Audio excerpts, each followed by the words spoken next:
I also spent a lot of time reading Carl Jung, and it was through Jung and also Jean Piaget, who's a developmental psychologist, that I started to understand that our articulated systems of thought are embedded in something like a dream, and that dream is informed in a complex way by the way we act.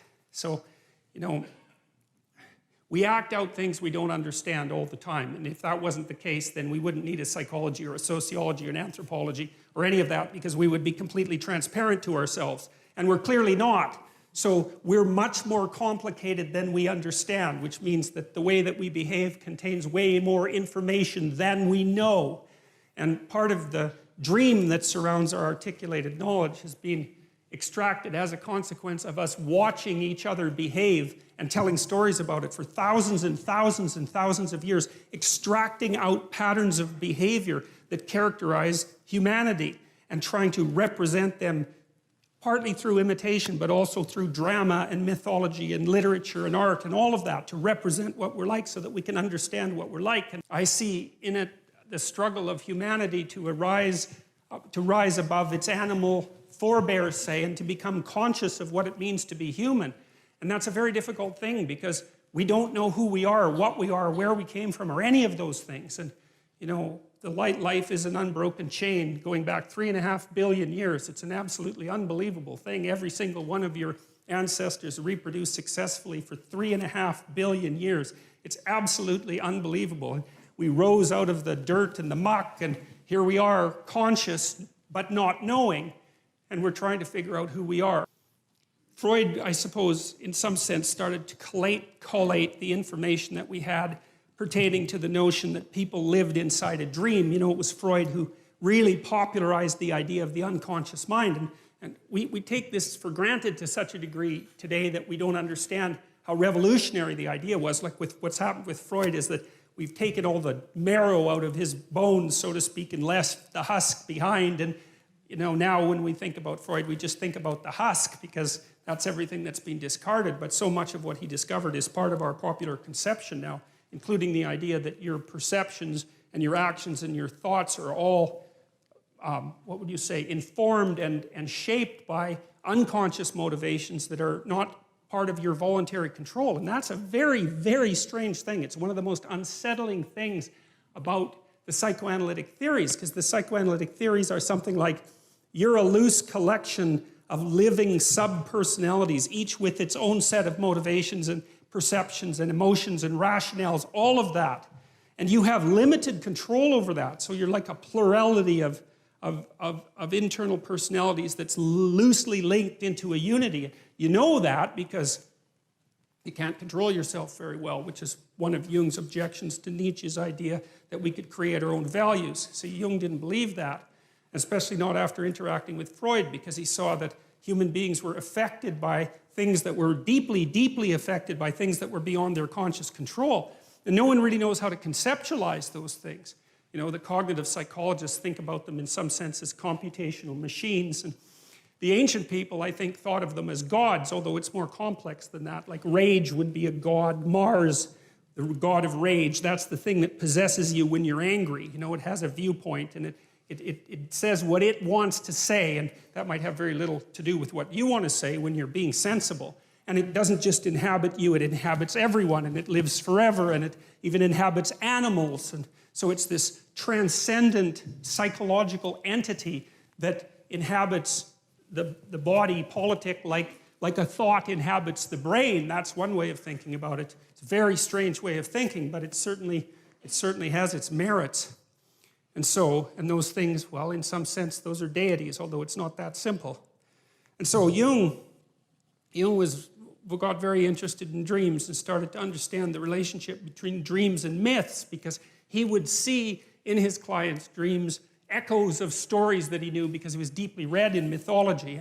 And then he started to believe that the dream was the birthplace of the myth, and that there was a continual interaction between the two processes, the dream and the story, and storytelling. And, well, you know, you tend to tell your dreams as stories when you remember them. And some people remember dreams all the time, like 2 or 3 a night. I've had clients like that, and they often have archetypal dreams that have very clear mythological structures. I think that's more the case with people who are creative, by the way, especially if they're a bit unstable.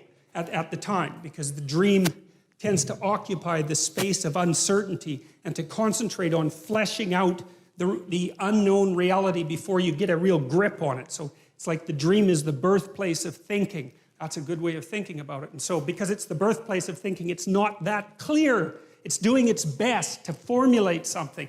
That was Jung's notion, as opposed to Freud, who believed that there were sensors, internal sensors, that were hiding the dream's true message. That's not what Jung believed. He believed the dream was doing its best to express a reality that was still outside of fully articulated conscious comprehension. It was, because you think, look, a thought appears in your head, right? That's obvious. Bang, it's nothing you ever ask about. But what the hell does that mean?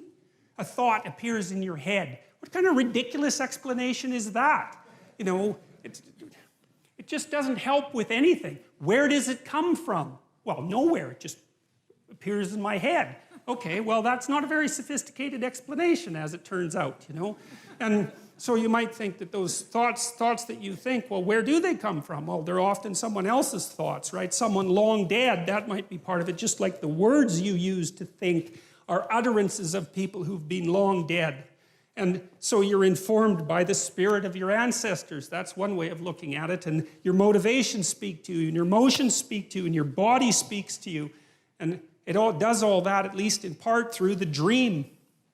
And the dream is the birthplace of the fully articulated idea. Anyways, back to Jung. Jung was a great believer in the dream, and I noted that dreams will tell you things that you don't know. And then I thought, well, how the hell can that be? How in the world can something you think up tell you something you don't know? How does that make any sense? First of all, why don't you understand it? Why does it have to come forth in the form of the dream? It's like there's something going on inside you that you don't control, right? The dream happens to you just like life happens to you. I mean, there is the odd lucid dreamer who can, you know, apply a certain amount of conscious control, but most of the time you're laying there asleep and this crazy complicated world manifests itself inside you, and you don't know how. You can't do it when you're awake. And you don't know what it means. It's like, what the hell's going on? And that's one of the things that's so damn frightening about the psychoanalysts, because you get this both from Freud and Jung, you really start to understand that there are things inside you that are happening that control you instead of the other way around. You know, there's a bit of reciprocal control, but there's manifestations of spirits, so to speak, inside you that determine the manner in which you walk through life. And you don't control it. And what does? Is it random? You know, there are people who have claimed that dreams are merely the consequence of random neuronal firing, which is a theory I think is absolutely absurd, because there's nothing random about dreams. You know, they're very, very structured and very, very complex. And they're not like snow on a television screen or static on a radio. Like, those things are complicated. And then also I've seen so often that people have very coherent dreams that have a perfect narrative structure. You know, they're fully developed in some sense. And so that just doesn't, that theory just doesn't go anywhere with me. I just can't see that as useful at all. And so I'm more likely to take the phenomena seriously and say, well, there's something to dreams. Well, you dream of the future and then you try to make it into a reality. That seems to be an important thing. You know, or maybe you dream up a nightmare and try to make that into a reality, because people do that too if they're hell-bent on revenge, for example, and full of hatred and resentment. I mean, that manifests itself in terrible fantasies. You know, those are dreams, then people go act them out. These things are powerful, you know, and whole nations can get caught up in collective dreams. That's what happened to the Nazis. That's what happened to Nazi Germany in the 1930s. It was absolutely remarkable, amazing, horrific, destructive spectacle. And the same thing happened in the Soviet Union. The same thing happened in China. It's like, we have to take these things seriously, you know, and try to understand what's going on.